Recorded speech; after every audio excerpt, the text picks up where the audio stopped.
et nous abordons les prophéties. Jusqu'à présent, Ézéchiel s'adressait à ses contemporains pour des événements contemporains.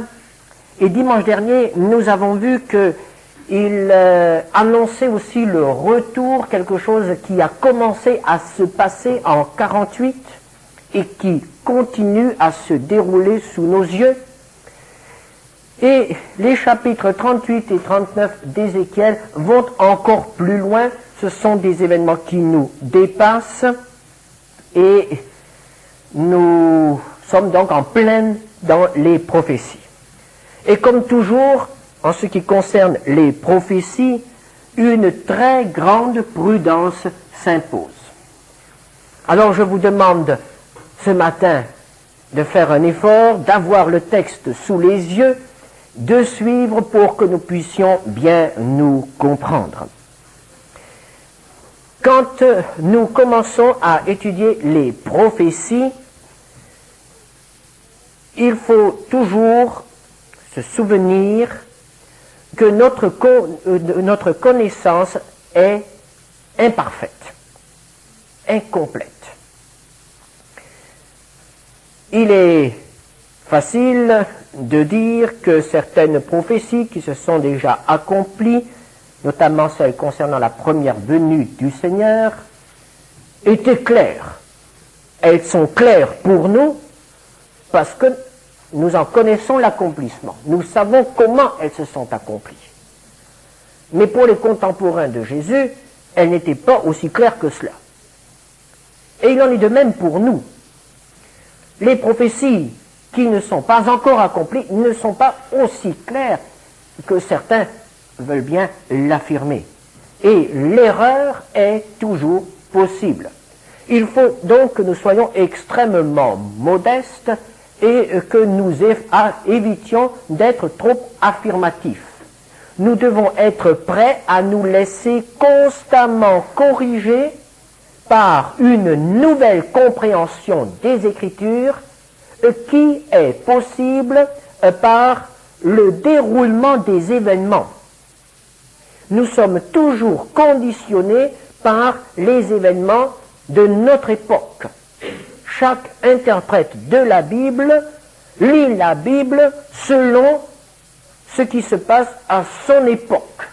Et nous n'échappons pas à ce danger qui implique un risque d'erreur. Donc ce que je vais vous dire ce matin sur les chapitres 38 et 39 d'Ézéchiel, c'est tout simplement le résultat de ma connaissance, de ma compréhension de ces textes, et c'est à vous de juger, et c'est à nous tous ensemble de nous laisser corriger par la suite des événements, de ce que nous verrons encore dans les années à venir. Donc nous avons ici devant nous les chapitres 38 et 39 d'Ézéchiel. Vous connaissez ces chapitres, il est question de l'invasion de Gog dans le pays d'Israël et la défaite de ce prince, de son armée et de ses alliés. Chapitre 38, verset 2. Fils de l'homme, tourne ta face vers Gog, au pays de Magog, vers le prince de Roche, de Méchec et de Tubal, et prophétise contre lui. Et nous avons ensuite cette prophétie. Essayons ce matin d'identifier ce Gog de Magog, prince de Roche. Dans nos milieux,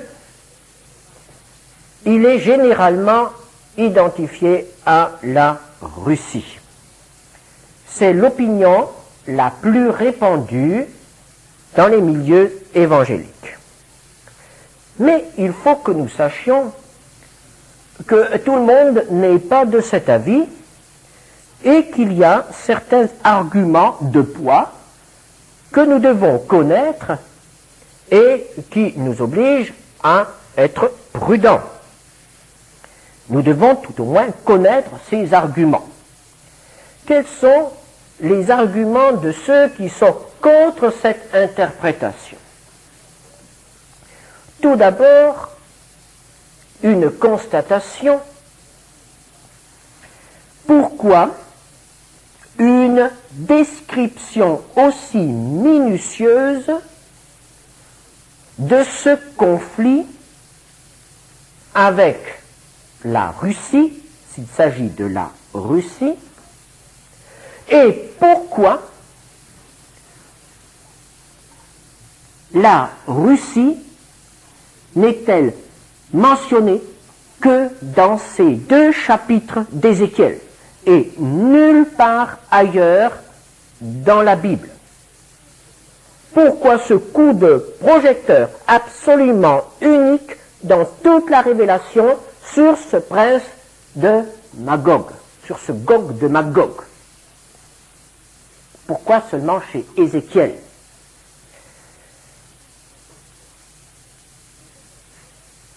Nous devons reconnaître que presque tous les prophètes parlent de l'ennemi qui vient du nord. Nous l'avons souvent souligné. Et nous avons vu qu'il y a là une raison géographique.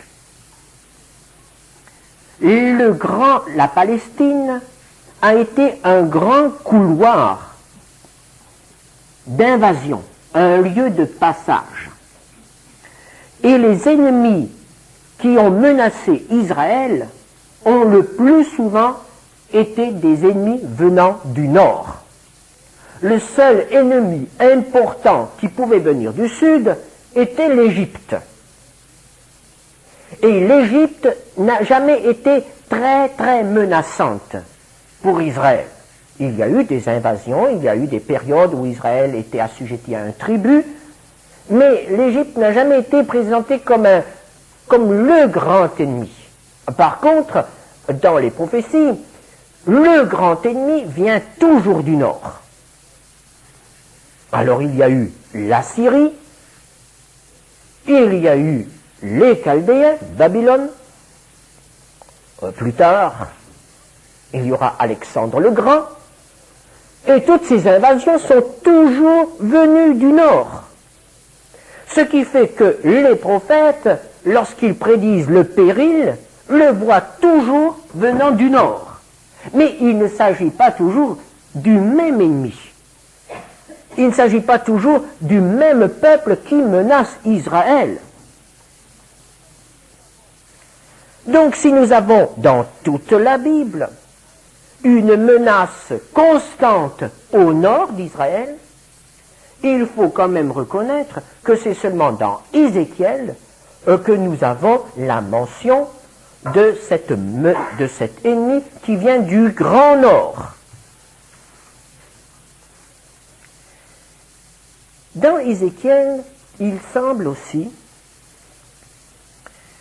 que ce conflit soit le seul entre le moment de l'établissement d'Israël dans son pays et le début du millénium, c'est-à-dire de cette grande période de paix et de prospérité que Dieu a promise à son peuple. En effet, nous avons étudié dimanche dernier, le chapitre 37 d'Ézéchiel, et si Dieu le permet, la prochaine fois, nous nous pencherons sur le chapitre 40. Entre le chapitre 37 et le chapitre 40, nous n'avons que ces 2 chapitres, 38 et 39, qui sont entièrement consacrés à Gog. Il semblerait donc qu'il s'agisse là d'une seule guerre. Alors, certains pensent que ce Gog est en réalité l'Antéchrist. Et que nous avons là une description de la bataille de Armageddon. Prenons Apocalypse 16. Apocalypse 16, versets 12 à 21.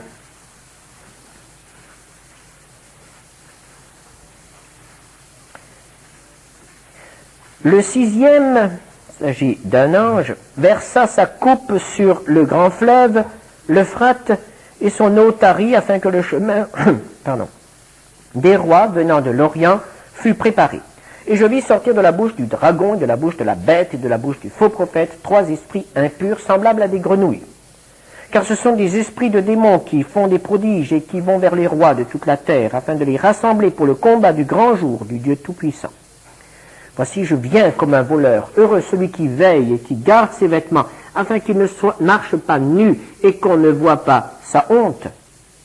Ils rassemblèrent dans le lieu appelé en hébreu Armageddon. Le 7e versa sa coupe dans l'air et il sortit du temple, du trône, une voix forte qui disait sans effet. Et il y eut des éclairs, des voix, des tonnerres et un grand tremblement de terre, tel qu'il n'y avait jamais eu depuis que l'homme est sur la terre, un aussi grand tremblement. Et la grande ville fut divisée en 3 parties, et les villes des nations tombèrent, et Dieu se souvint de Babylone la grande pour lui donner la coupe du vin de son ardente colère. Et toutes les îles s'enfuirent, et les montagnes ne furent pas retrouvées, et une grosse grêle, dont les grêlons pesaient 1 talent, tomba du ciel sur les hommes. Et les hommes blasphémèrent Dieu à cause du fléau de la grêle, parce que ce fléau était très grand. Nous avons ici donc la description de la bataille de Armageddon. Et prenons encore chapitre 19, versets 17 à 18. Et je vis un ange qui se tenait dans le soleil, et il cria d'une voix forte, disant à tous les oiseaux qui volaient par le milieu du ciel, « Venez, rassemblez-vous pour le grand festin de Dieu, afin de manger la chair des rois, la chair des chefs militaires, la chair des puissants, la chair des chevaux et de ceux qui les montent, la chair de tous, libres et esclaves, petits et grands. Et je vis la bête et les rois de la terre et leurs armées, rassemblés pour faire la guerre à celui qui était assis sur le cheval et à son armée. » Il s'agit là donc de cette grande bataille qui va marquer la fin du règne de l'Antéchrist sur la terre. Est-ce que la description du conflit dans lequel est impliqué l'Antichrist correspond à la description du conflit dans Ézéchiel 38-39. Nous constatons qu'il y a des divergences. Et nous voyons que d'autres peuples sont nommés. Nous savons que l'Antichrist doit sortir de l'Empire romain. Il semble donc qu'il ne puisse pas s'agir, dans Ézéchiel 38 et 39, de la bataille de Armageddon.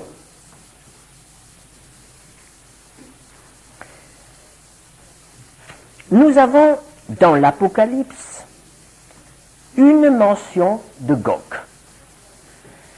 Et nous la trouvons dans Apocalypse 20, versets 7 à 10.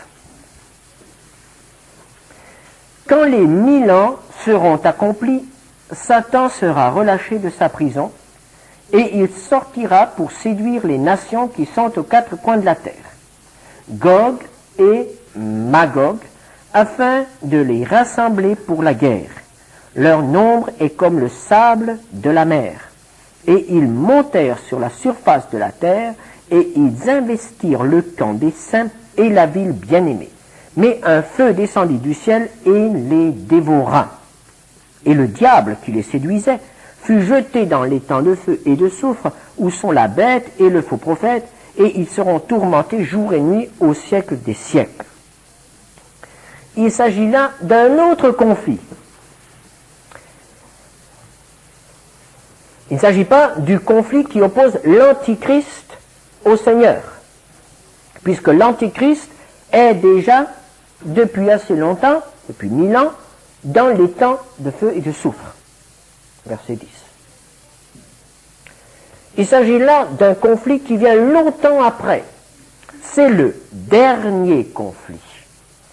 C'est un conflit qui rassemble tous les peuples de la terre et c'est un conflit qui s'achève avec la destruction de notre planète et la création d'une nouvelle terre et de nouveaux cieux. Pourquoi trouve-t-on alors le nom de Gog et Magog? Probablement par référence au chapitre 38 et 39 d'Ézéchiel, qui reste comme un symbole d'un ennemi cruel, d'un grand ennemi, d'un grand rassemblement contre le peuple de Dieu. Comme nous avons dans l'histoire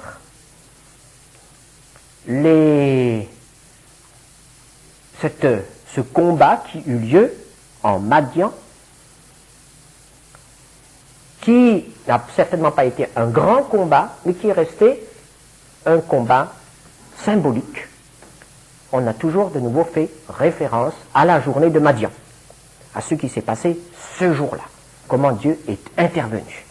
Donc il y a ainsi des points de repère dans l'écriture, dans l'histoire.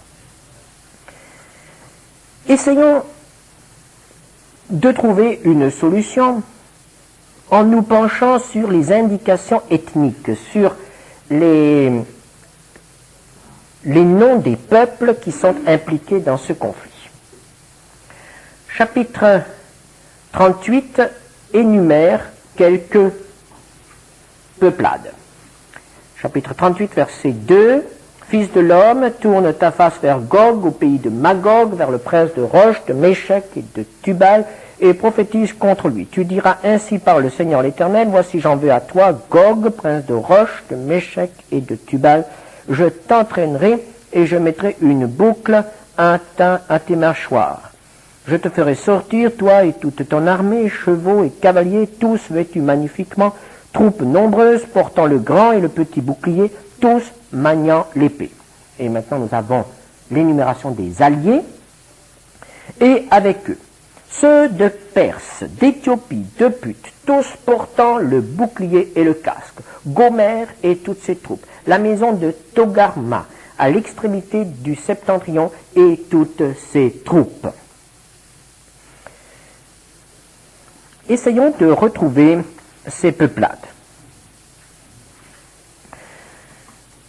Certains auteurs ont tout simplement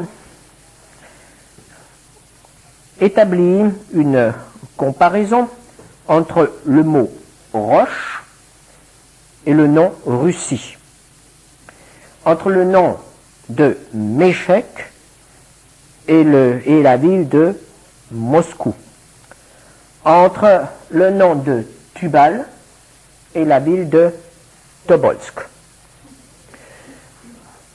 Il faut quand même être prudent, parce que Moscou et Tobolsk n'existaient pas encore à cette époque-là. Mais ces peuples qui sont nommés ici existaient déjà. Et ils peuvent être localisés. Genèse, chapitre 10.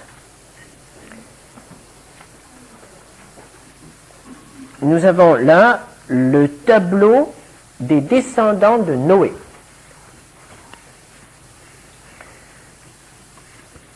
Alors, si nous nous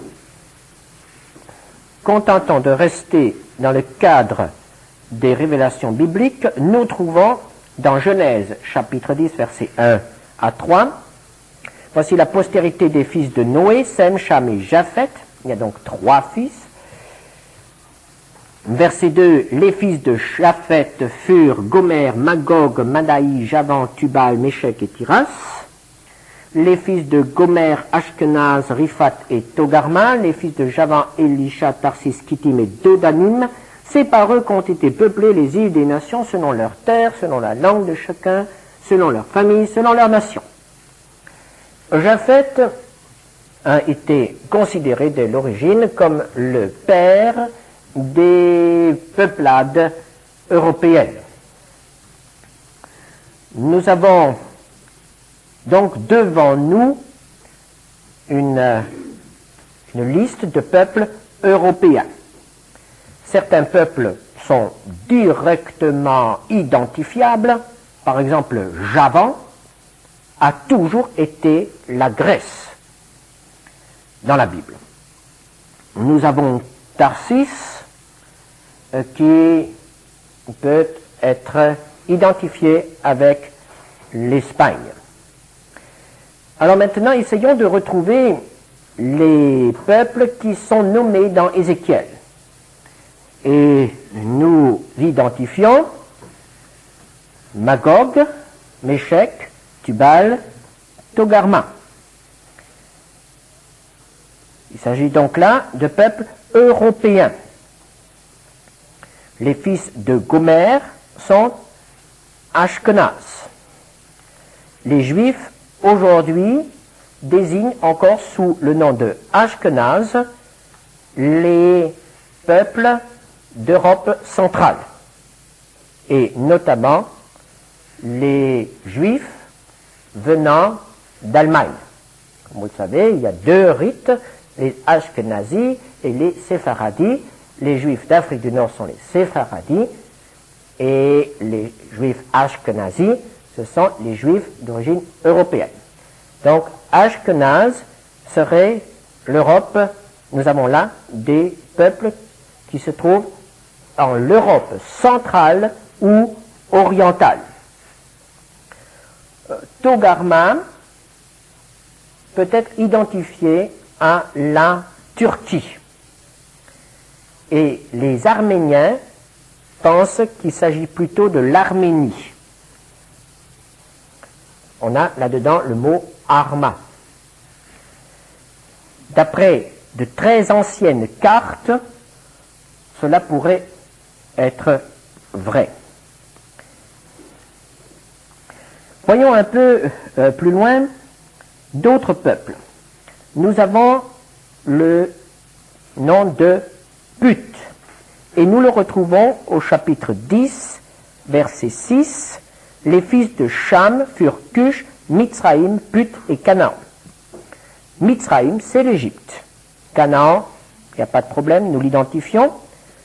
Put semble être une région en dessous, au sud de l'Égypte, et semble indiquer certains peuples d'Afrique orientale, disons vers le centre-est de l'Égypte. Et enfin, nous avons Élam, chapitre 10, verset 22. Les fils de Sem furent Élam, Assur, Arpachshad, Lud et Aram. Nous avons les peuples sémites, Israël, les Arabes, mais aussi d'autres encore. Élam est le nom biblique pour la Perse, l'actuel Iran. Quels sont les peuples absents de cette liste des ennemis d'Israël? Nous constatons que les voisins directs d'Israël ne sont pas mentionnés. Il s'agit d'ennemis lointains. On pourrait presque dire que l'Iran est l'ennemi le plus proche d'Israël dans ce conflit. Les Égyptiens ne sont pas mentionnés, ni les Moabites, ni les Ammonites, ni les Syriens. Alors la grande question, est-ce que nous avons raison de penser qu'il s'agit là de la Russie? La Russie et ses alliés. Généralement, on admet que les Russes, le peuple russe, est descendant direct des anciens Scythes. Et les Scythes sont désignés par les noms que je vous ai donnés tout à l'heure dans la Bible. Ceux qui pensent donc qu'il s'agirait de la Russie semblent avoir raison. et cela pourrait aussi être confirmé par le verset 6, à l'extrémité du septentrion, c'est-à-dire ce qu'il y a le plus au nord par rapport à Israël. Il s'agirait là donc d'une coalition dont la Russie serait la tête et qui comprendrait tous les peuples d'Europe centrale, avec la Turquie, l'Iran et certains peuples africains. À quelle époque aura lieu ce conflit? Là encore, en nous penchant sur les textes, il est assez délicat d'émettre un avis. Mais nous pouvons dire que la situation décrite dans ce chapitre n'a pas encore existé. Il s'agit certainement d'un événement à venir. Encore jamais dans l'histoire d'Israël n'ont été réunies les conditions décrites dans ce chapitre.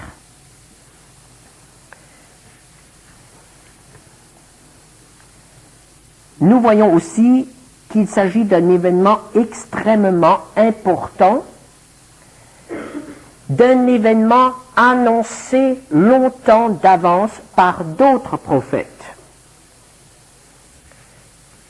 Et là, quand nous pensons à ce qui a été dit au début de cette étude, que nulle part dans la Bible on ne trouve mention de ce conflit, alors nous sommes un peu désorientés.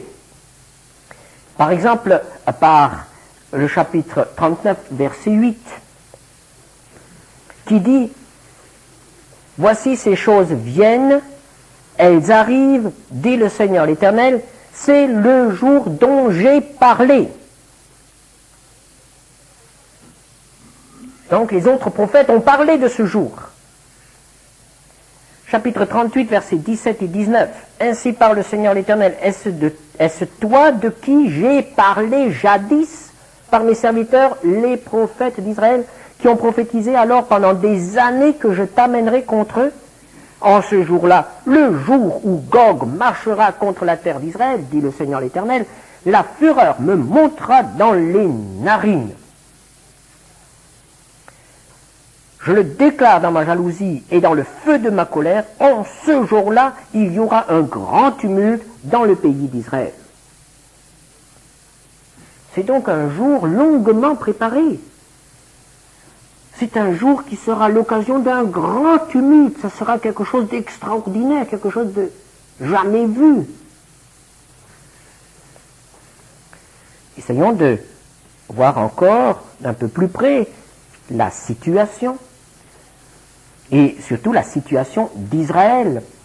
Chapitre 38, verset 8, « Après bien des jours, tu seras à leur tête, dans la suite des années, tu marcheras contre le pays, c'est Israël, dont les habitants échappés à l'épée auront été rassemblés d'entre plusieurs peuples sur les montagnes d'Israël depuis longtemps désertes.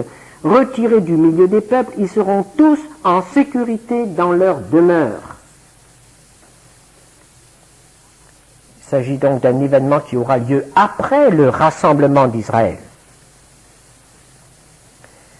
Nous constatons aussi qu'Israël sera en sécurité, verset 11. « Je monterai contre un pays ouvert, je fondrai sur des hommes tranquilles, en sécurité dans leur demeure, tous dans des habitations sans murailles, et n'ayant ni verrou ni porte. » Verset 14. « C'est pourquoi prophétise, fils de l'homme, et dis à Gog, ainsi parle le Seigneur l'Éternel, oui, le jour où mon peuple d'Israël vivra en sécurité, tu le sauras. » Nous constatons qu'Israël est en sécurité au point qu'il n'est plus sur la défensive. Il n'a plus de murailles, il n'a plus de verrou aux portes. Il ne s'agit pas des maisons particulières, mais il s'agit des fortifications. À cette époque-là, c'est ainsi qu'on se défendait. Israël semble être dans un véritable sentiment de sécurité, au point qu'il a peut-être même désarmé. Et nous comprenons la raison, puisque nous voyons que dans cette attaque, Aucun voisin direct n'est impliqué. Il est donc en paix avec ses voisins immédiats. Il se sent en sécurité. Cette sécurité a ramené la prospérité dans le pays. Chapitre 38, versets 12 et 13. J'irai faire du butin et me livrer au pillage, porter la main sur des ruines maintenant habitées, sur un peuple recueilli du milieu des nations, ayant des troupeaux et des propriétés, et occupant les lieux élevés du pays. Séba et dedans les marchands de Tarsis, et tous leurs lionceaux te diront, viens-tu pour faire du butin? Est-ce pour piller que tu as rassemblé ta multitude pour emporter de l'argent et de l'or, pour prendre des troupeaux et des biens, pour faire un grand butin?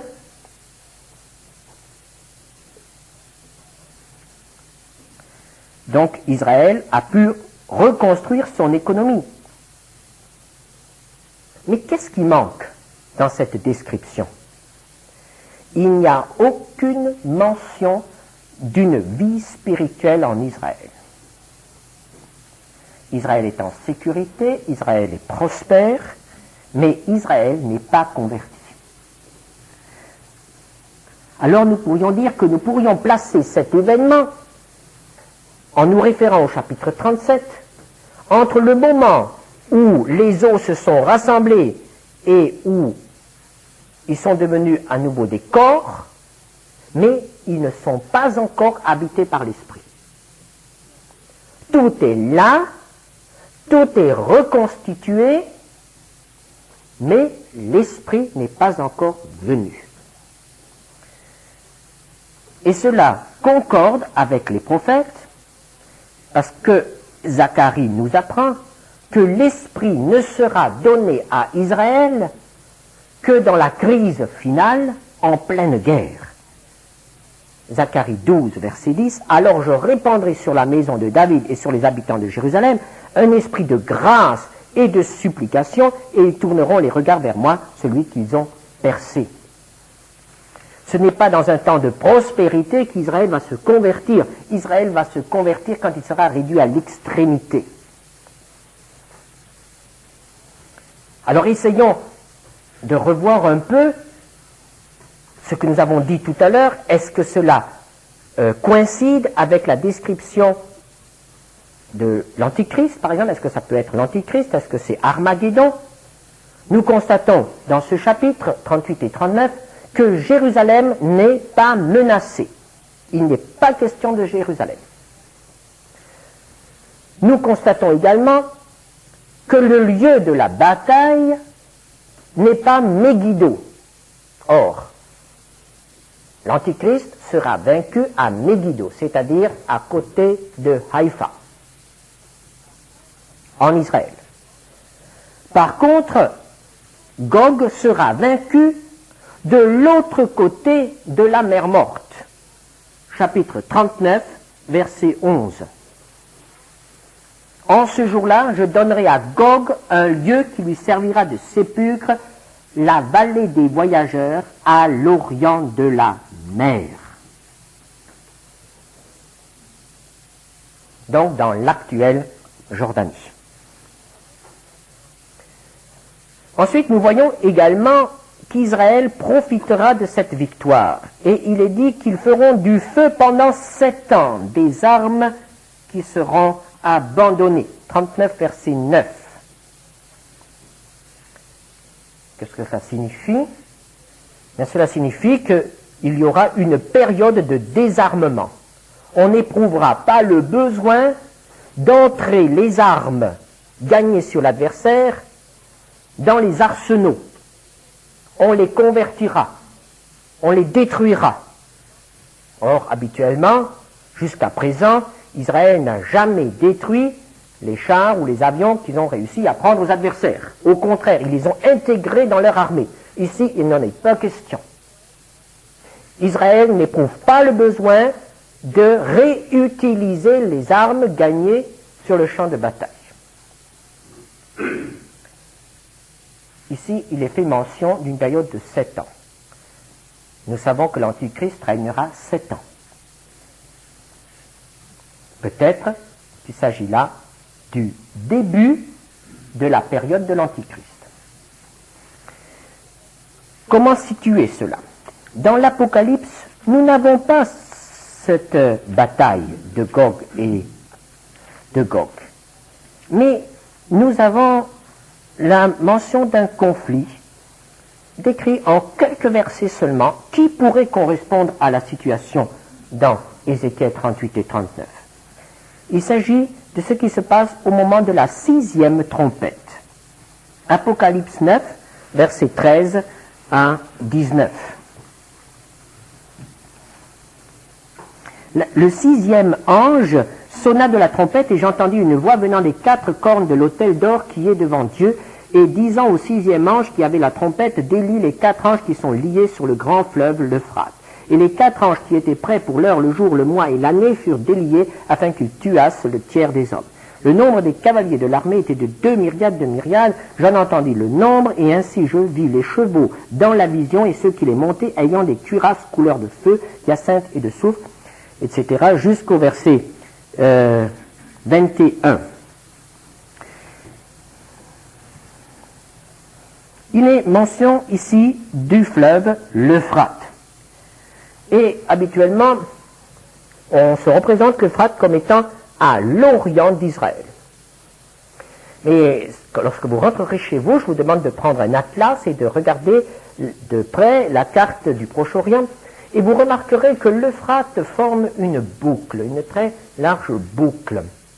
Ce qui fait que si l'on observe le chemin, en admettant qu'une invasion par terre viendrait de la Russie ou de l'Orient, elle doit toujours franchir l'Euphrate.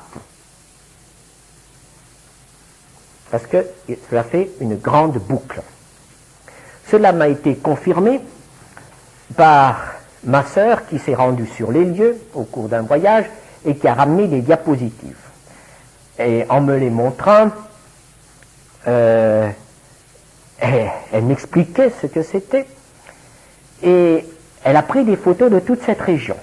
Cette région est extrêmement montagneuse. Et le seul lieu de passage est constitué par l'Euphrate. Il faut toujours franchir l'Euphrate. Donc si une armée vient de Russie par terre, il faut franchir l'Euphrate. Et cela pourrait donc correspondre avec cette description-là.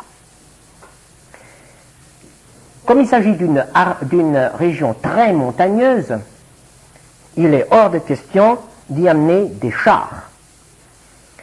Et c'est peut-être la raison pour laquelle nous avons dans ces textes une grande mention de cavalerie. Et vous remarquerez que même les chars ne sont pas mentionnés, alors qu'il y avait des chars à cette époque. Il est souvent question de chars dans les batailles. Mais ici, il est question de cavalerie. Vous savez que la Russie est le seul pays au monde qui a gardé une cavalerie importante, alors que toutes les autres armées ont pratiquement supprimé leur régiment de cavalerie. Alors, qu'est-ce que cela peut signifier pour nous? Eh bien, nous pouvons dire que Israël se trouvera à un certain moment en sécurité, ayant fait la paix avec ses voisins immédiats. Puis, soudain, aura lieu l'invasion qui vient du nord. Une coalition comprenant donc la Russie, les pays de l'Est, la Turquie, l'Iran, une partie de l'Afrique. Il faut bien souligner que Israël n'est pas le seul enjeu de cette invasion. En effet, au verset 13, il est question de Séba, dedans les marchands de Tarsis. Vous savez que le mot Tarsis vient d'un mot phénicien qui signifie raffinerie ou purificateur. Tarsis désignait les régions où l'on raffinait le minerai. Et nous avons là probablement une allusion aux grandes raffineries de pétrole. On vient pour chercher du butin. Ici, il est question d'Israël, mais le but de guerre de cette invasion est probablement la possession de toutes les ressources de matières premières du Proche-Orient. Puis aura lieu l'intervention de Dieu. Vous lirez cela au chapitre 38, versets 17 à 23, chapitre 39, versets 1 à 7, et nous constatons qu'il s'accompagnera d'événements surnaturels, et au verset 21 du chapitre 38, nous voyons qu'il y aura une guerre entre alliés. Verset 21, « J'appellerai l'épée contre lui sur toutes mes montagnes, dit le Seigneur l'Éternel. L'épée de chacun se tournera contre son frère. » Il y aura probablement mutinerie au sein des armées. Et Gog sera détruit. Cette victoire doit ouvrir les yeux à Israël, et les peuples reconnaîtront que Dieu a protégé Israël. 38, verset 23, 39, verset 7, 39, verset 21 à 24.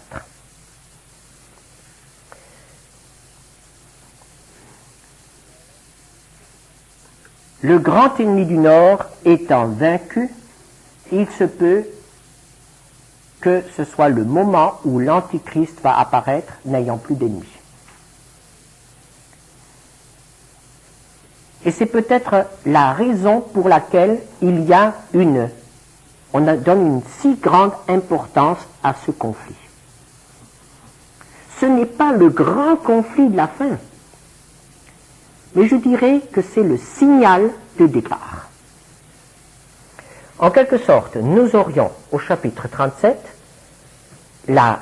les signaux qui nous disent comment Israël va s'installer. Au chapitre 38, le signal qui nous avertit du début du règne de l'Antichrist. Et au chapitre 40, nous avons le signal qui nous avertit concernant le début du règne de Jésus sur la terre. Et dans la Bible, très souvent, les périodes sont caractérisées par leur commencement, par le début. Et c'est, à mon avis, la raison pour laquelle nous avons à la fois cette description unique dans la Bible de ce conflit avec Gog, et en même temps son identification avec le grand ennemi du Nord, qui est toujours dans la Bible, l'Antichrist, en dernier ressort. Alors pourquoi Gog nous présente-t-il l'Antichrist? Parce qu'il est le début de la période de l'Antichrist. Il n'est pas l'Antichrist, mais il ouvre la porte à l'Antichrist. Il permet à l'Antichrist de s'installer. Alors quand ce grand conflit aura lieu, le reste en Israël lèvera les yeux. Tandis que ceux qui sont endurcis, lorsqu'ils liront ces chapitres 38 et 39, ne comprendront pas et croiront accueillir l'Antichrist, le Christ, alors qu'il s'agira de l'Antichrist, en suivant tout simplement la prophétie d'Ézéchiel, mais sans le Saint-Esprit. Bien que le Seigneur nous accorde la grâce de comprendre les choses et de nous laisser instruire par les événements, puisque nous croyons quand même que bien des choses se passent dans ces régions actuellement et que nous